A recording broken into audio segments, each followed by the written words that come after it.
اللہ وبرکاتہ نحمدہ ونصلی علی رسولہ الکریم اما بعد۔ محترم مہمان اعظام اور علماء اکرام، آج میری تقریر کا عنوان ہے مسلمان پستی میں کیوں۔ ہر طرف مسلمانوں کی تباہی اور بربادی کے گیت گائے جا رہے ہیں، ہر سمت مسلمانوں کے حقوق پر ڈاکہ ڈالا جا رہا ہے۔ ملک کا کوئی گوشہ ایسا نہیں جہاں مسلمانوں کی عزت محفوظ ہو۔ کہ آج کیا بات ہے کہ مسلمان قدم قدم پر ذلیل و رسوا ہو رہا ہے اور مسلمانوں کی تہذیب و تمدن کا مذاق اڑایا جا رہا ہے۔ آخر کیوں؟ اللہ بھی وہی، اللہ کے رسول کی تعلیم بھی وہی، اسلام بھی وہی، مگر اب ہماری دعائیں بے اثر کی ہو رہی ہے۔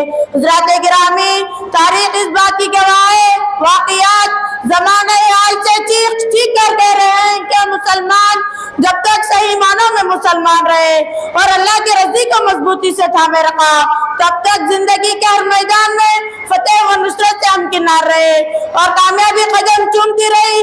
جب بھی اللہ اور اس کے رسول کے حکم کے خلاف ورزی کی کثیر تعداد میں ہونے کے باوجود کمزور دشمن کے ہاتھوں بھی پٹ گئے۔ اللہ نے تو صاف صاف فرما دیا ہے، اگر تم میرے اور میرے رسول کے فرما بردار رہے تو تمہیں غم کرنے کی ضرورت نہیں، تمہیں دین و دنیا میں تمہیں سر بلند رہو گے۔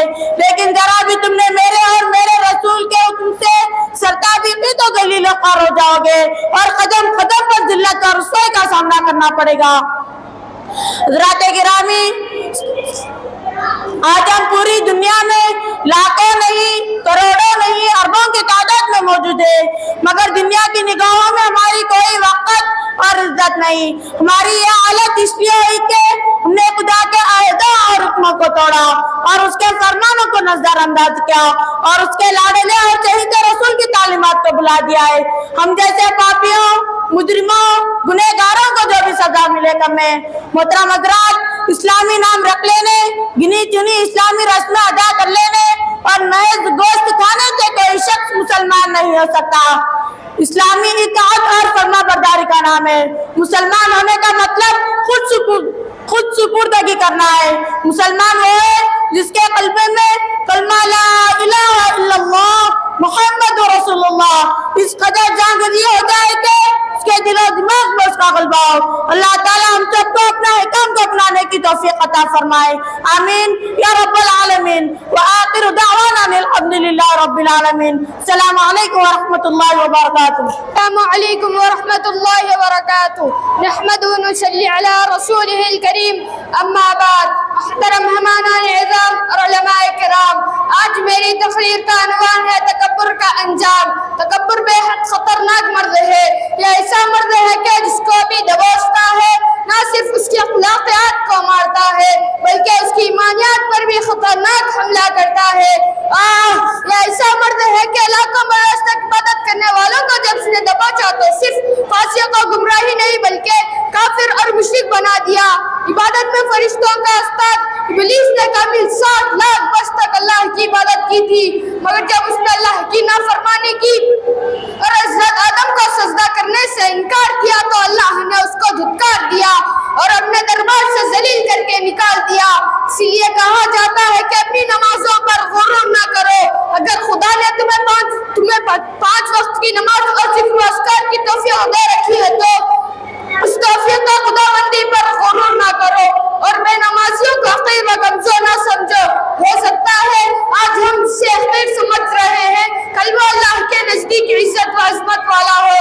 حضرت ابو بکر رضی اللہ عنہ کا ارشاد ہے کہ حضور صلی اللہ علیہ وسلم نے فرمایا کہ کسی مسلمان کو حقیر مت سمجھو کہ صغیر مسلمان بھی خدا کے نزدیک کبیر ہے۔ محترم بزرگوں اور دوستوں، خدا نے تمہیں جو مال دیا ہے تو اپنے مال پر غرور نہ کرو۔ خدا نے قارون کو بھی بہت مال دیا تھا، اتنا مال دیا تھا کہ اس کے خزانے کی کنجیوں کو 7 طاقتور آدمی مل کر اٹھایا کرتے تھے، مگر جب اس نے اللہ کی سرکشی کی اور اللہ کے بندوں کے سامنے اکڑا تو اللہ نے اس کو ایسی مار پلائی کہ دولت سمیت تہس نہس کر دیا۔ اللہ تعالی ہم سب کا تواضع اختیار کرنے کی توفیق عطا فرمائے، آمین یا رب العالمین۔ وآخر دعوانا الحمدللہ رب العالمین۔ السلام علیکم ورحمۃ اللہ۔ السلام علیکم ورحمۃ اللہ وبرکاتہ۔ نحمده ونصلي على رسوله الكريم اما بعد. محترم مہمانان اعزام اور علماء اکرام، محترم حضرات، آج میری تقریر کا عنوان ہے من کان للہ کان اللہ لہ. جو اللہ کا ہو گیا اللہ اس کا ہو گیا. اللہ تبارک و تعالیٰ نے قرآن کریم میں مسلمانوں کی سربلندی کی ایک تدبیر بتائی ہے کہ اے مسلمانوں، تم ہی کامیاب ہو، تم ہی اس دنیا کے مالک ہو، لیکن اس کے لیے ایک شرط لگائی گئی ہے وَأَنْتُمُ الْأَعْلَوْنَ إِن كُنتُم مُؤْمِنِينَ. فرمایا تم ہی بلند ہو بشرط ہے کہ تم مومن کامل ہو، مومن کی صفات تمہارے اندر موجود ہو. شیخ سعدی نے ایک شخص کو دیکھا کہ وہ شیر پر بیٹھا ہے اور ڈنڈا اس کے ہاتھ میں ہے اور شیر کا کان اینٹ رہا ہے، اس کو جدھر چاہتا ہے چلاتا ہے. شیر بلا چوہا چرا کے اس کی تابعداری کر رہا ہے، اس کے آگے آگے چل رہا ہے. شیخ صاحب کو یہ دیکھ کر بڑا تعجب ہوا. اس آدمی نے شیخ سعدی کو حیران دیکھ کر کہا کہ اے سعدی، تعجب کیوں کر رہے ہو؟ یہ تو شیر ہے، دنیا کی ہر چیز تمہاری تابعدار بن سکتی ہے. آج مسلمانوں کی حالت یہ ہو گئی ہے کہ وہ ایمان سے کوسوں دور ہے اور در در کی ٹھوکریں کھاتا پھر رہا ہے. کل جو تمام دنیا پر حکومت کرتا تھا آج وہ غلام بنا ہوا ہے. یہ حالت اس لیے ہو گئی ہے کہ صرف نام کے مسلمان باقی رہ گئے ہیں، مسلمانوں کی صفات تک باقی نہ رہی، ایمان کا پاس و لحاظ نہیں رہا. اللہ تعالی ہم سب کو اپنے اندر ایمان کامل پیدا کرنے کی توفیق عطا فرمائے. آمین یا رب العالمین. وآخر دعوانا ان الحمدللہ. احمد علماء کرام، آج میری تقریر کا عنوان ہے اسلام امن عالم کا ضامن. 6 صدی عیسوی میں انسانیت سسک رہی تھی.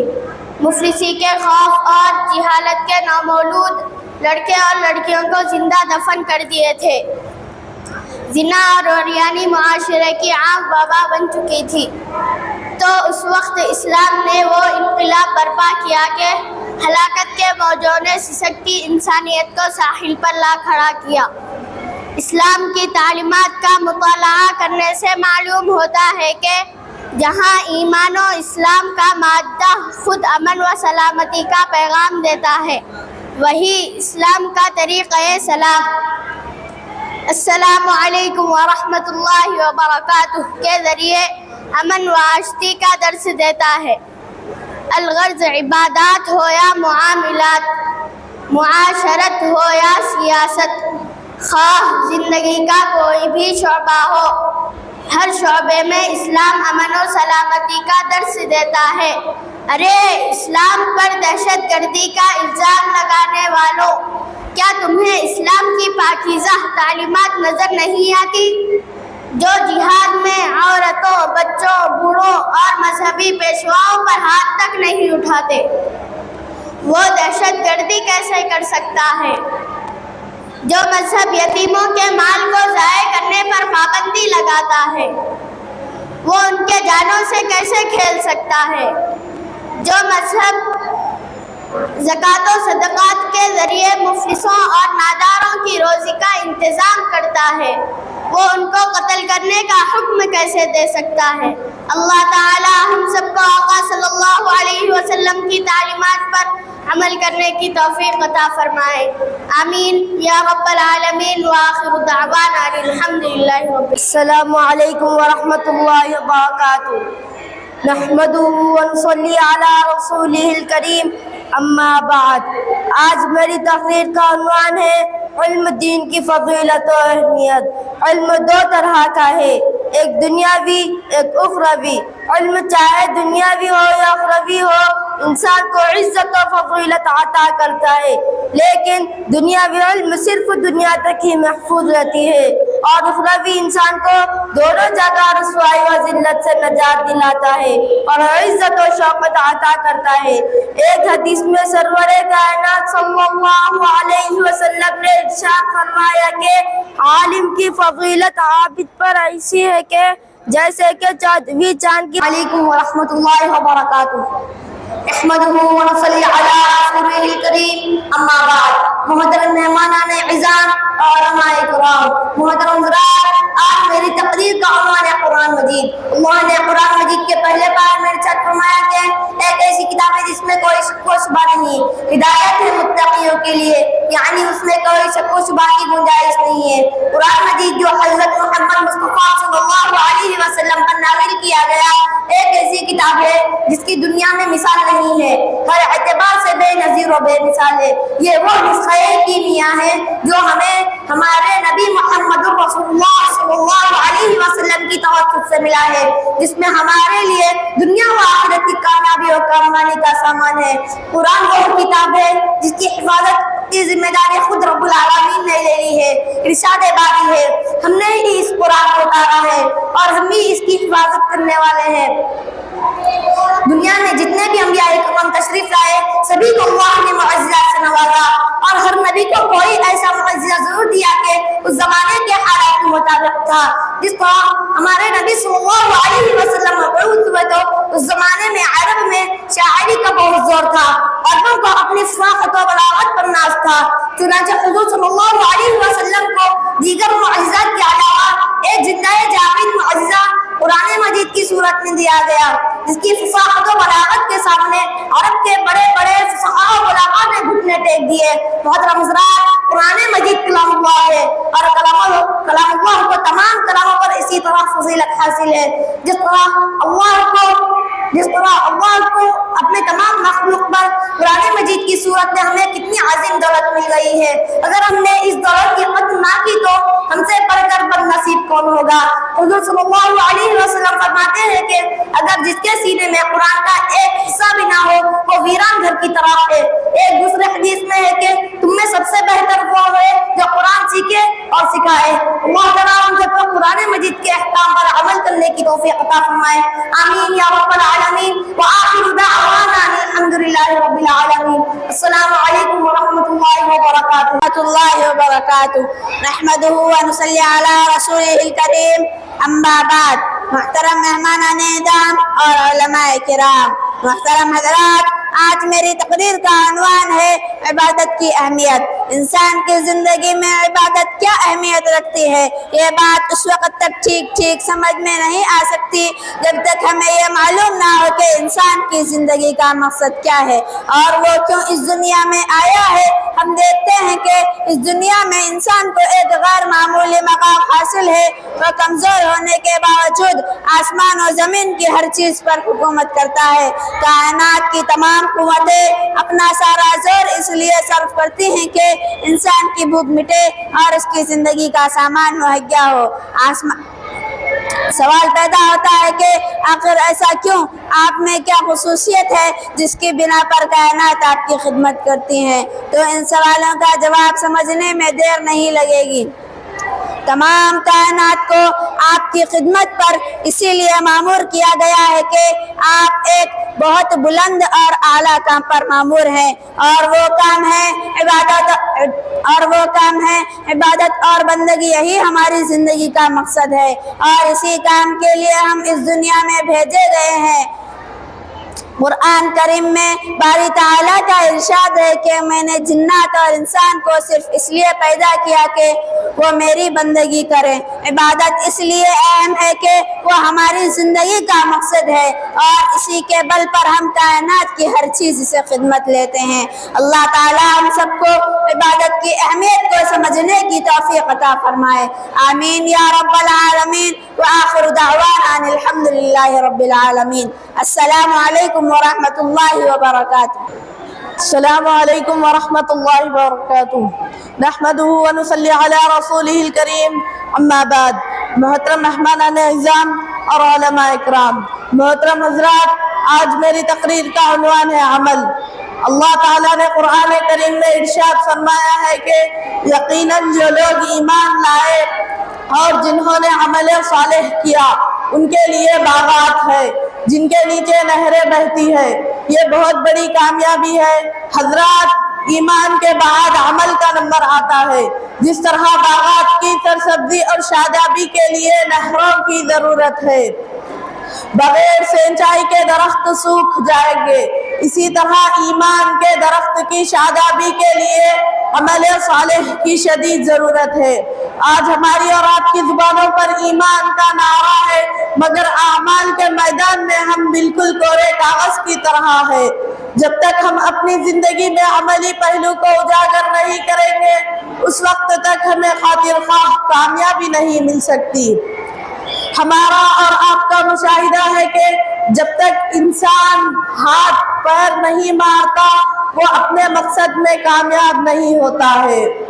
جب تک بجلی کا کھٹکا نہیں دبائیں گے اس وقت تک روشنی نہیں ہو سکتی۔ اسی طرح ہر شے کی کامیابی عمل سے ہے۔ صرف زبان سے روٹی روٹی کہتے رہنے سے انسان کا پیٹ نہیں بھر جاتا جب تک کہ عمل نہ کرے۔ ہاتھ سے اٹھا کر کھانا منہ میں نہ رکھ لے، اسی طرح انسان کی آخرت میں کامیابی کے لیے اللہ کے یہاں ایمان و عمل کی ضرورت ہے۔ گویا اس نے کامیابی اور جنت کا ٹکٹ حاصل کر لیا۔ ایسے لوگوں کے لیے قرآن مجید میں فرمایا گیا ہے جو لوگ ایمان لائے اور انہوں نے عمل صالح کیا، ان کی مہمانی کے لیے فردوس کے باغات ہوں گے جن میں وہ ہمیشہ رہیں گے، ورنہ وہاں سے کہیں اور جائیں گے۔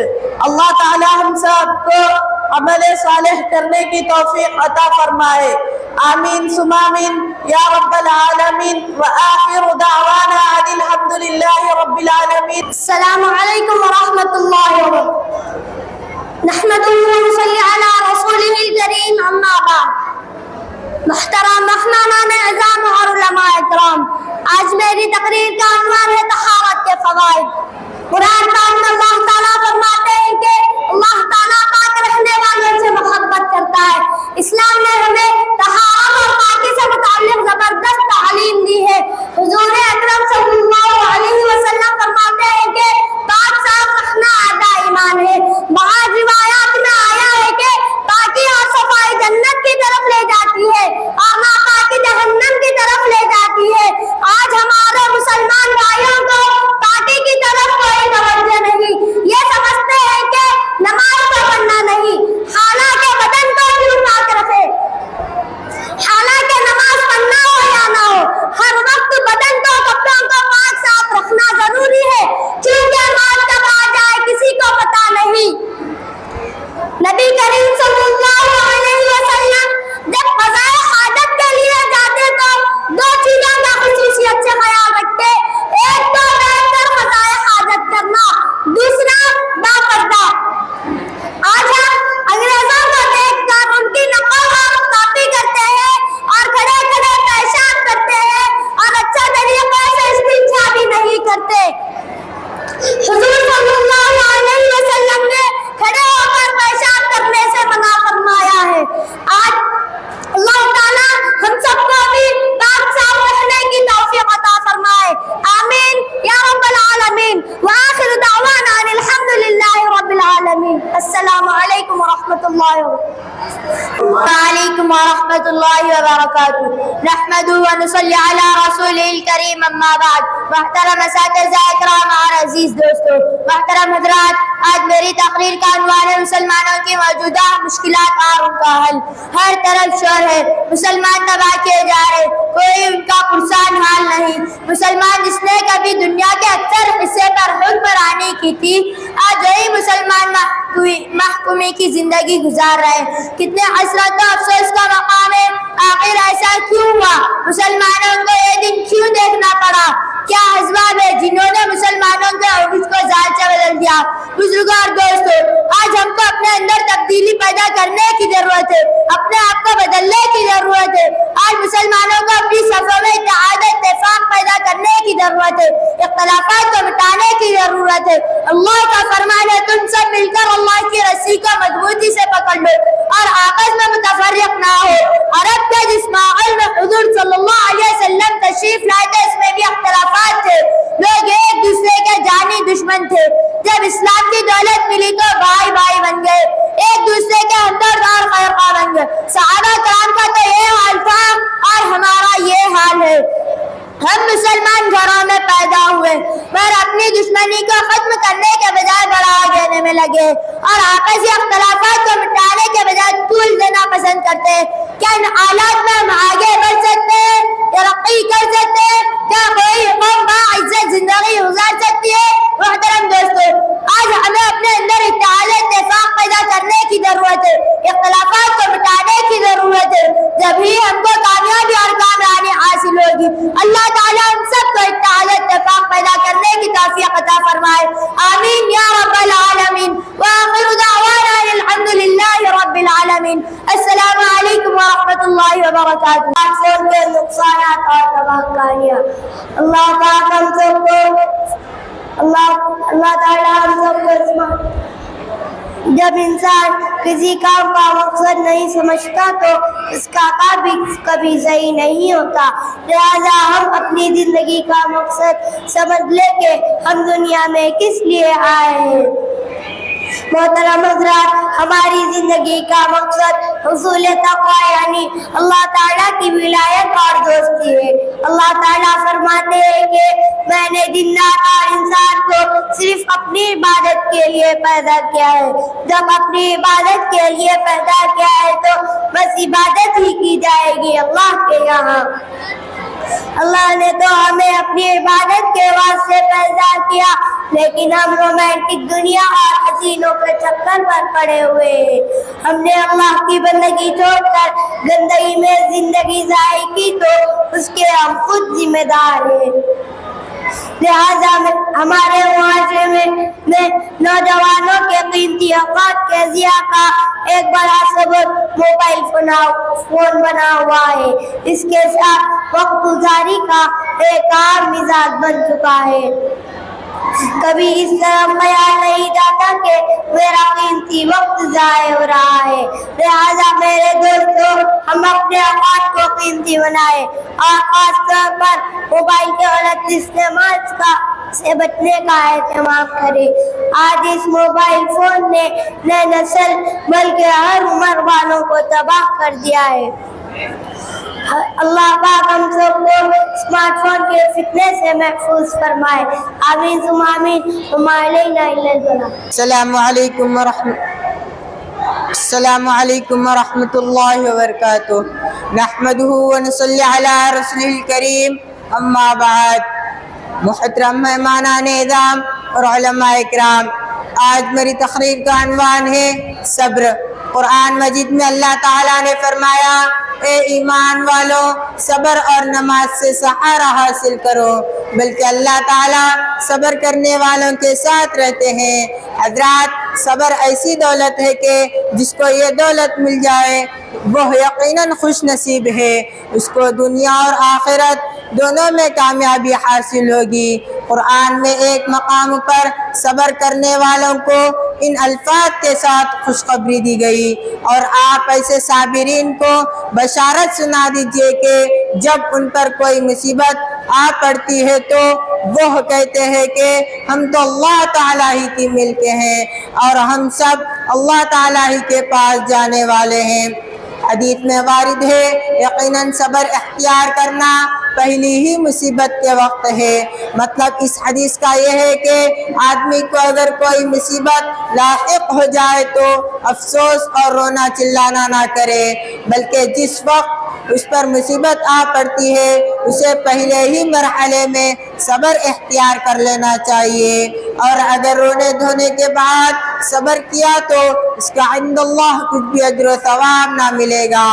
حدیث میں وارد ہے، حضور اکرم صلی اللہ علیہ وسلم نے فرمایا، مومن کا بھی عجیب حال ہے، اس کا سارا کام نیکی ہی نیکی، اور یہ بات مومن کے سوا اور کسی کو نصیب نہیں، اور اگر اس کو خوشی پہنچتی ہے تو خدا کا شکر ادا کرتا ہے، اور اگر اس سے بدحالی پیش آتی ہے تو اس پر صبر کرتا ہے، اور یہ صبر اختیار کرنا اس کے حق میں بہتر ہوتا ہے۔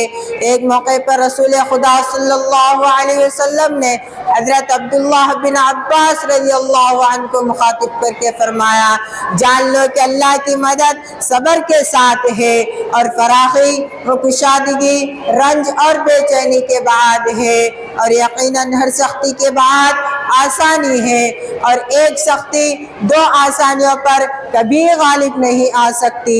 الغرض صبر قیمتی اور پیش بہا دولت ہے جس کی حفاظت کرنا بہت ہی ضرورت ہے، اور اس بات کی ضرورت ہے کہ صبر کی دولت ہر انسان کی زندگی میں آ جائے تاکہ اس کا اچھا نتیجہ برآمد ہو سکے۔ اللہ تعالی ہم سب کو صبر کرنے کی توفیق عطا فرمائے، آمین ثم آمین یا رب العالمین۔ وآخر دعوانا الحمدللہ رب العالمین۔ السلام علیکم ورحمۃ اللہ ورحمۃ اللہ وبرکاتہ۔ نحمده ونصلي على رسوله الكريم اما بعد۔ محترم مہمانان اعظام اور علماء کرام، آج میری تقریر کا عنوان ہے نماز کی فضیلت و اہمیت۔ اللہ تعالیٰ نے امت مسلمہ اور اپنے حبیب صلی اللہ علیہ وسلم کو بے شمار نعمتوں سے نوازا اور ہمیشہ تحفوں سے سرفراز فرماتا رہا۔ ان نعمتوں میں سے ایک اعلیٰ تحفہ نماز کا تحفہ ہے۔ اللہ تعالیٰ نے اپنے حبیب صلی اللہ علیہ وسلم کو یہ قیمتی تحفہ عرش الہی پر بلا کر عطا کیا ہے۔ توحید اور ایمان کے بعد نبیوں نے نماز ہی کو اہمیت دی ہے۔ قرآن میں جگہ جگہ پر اقیموا الصلاۃ ذکر کیا گیا ہے۔ حضور اکرم صلی اللہ علیہ وسلم صحابہ کے سامنے معراج کے تحفے کا ذکر کیا اور نماز کی خوشخبری دی تو تمام صحابہ جھوم اٹھے کہ اب تو نمازوں کے ذریعے ہم ہر مشکل آسان کر دیں گے۔ محترم حضرات، کوئی شخص نماز کے بغیر متقی نہیں ہو سکتا، کوئی ولی نماز کے بغیر ولی نہیں ہو سکتا۔ نماز ہی سے فیصلہ ہوتا ہے کہ کون متقی، کون شقی، کون انسان، کون شیطان، کون مسلم، کون غیر مسلم۔ حضور اکرم صلی اللہ علیہ وسلم ارشاد فرماتے ہیں کہ بندے اور کفر کے درمیان صرف نماز کا ترک کرنا ہے۔ دوسری جگہ ارشاد فرمایا کہ جس نے جان بوجھ کر نماز کو ترک کیا گویا اس نے کفر کیا۔ یہ تمام احادیث ہمیں یہ بتاتی ہے کہ دین میں نماز کی اہمیت بہت زیادہ ہے۔ قیامت کے دن سب سے پہلے نماز کے بارے میں سوال ہوگا۔ حضرت عمر رضی اللہ تعالیٰ ارشاد فرماتے ہیں کہ نماز پڑھنی ضروری ہے، جس نے نماز نہیں پڑھی اس کا اسلام میں کوئی حصہ نہیں۔ اللہ تعالی ہم سب کو نمازوں کی پابندی کرنے کی توفیق عطا فرمائے، آمین یا رب العالمین۔ وآخر دعوانا الحمدللہ رب العالمین۔ السلام علیکم ورحمۃ اللہ۔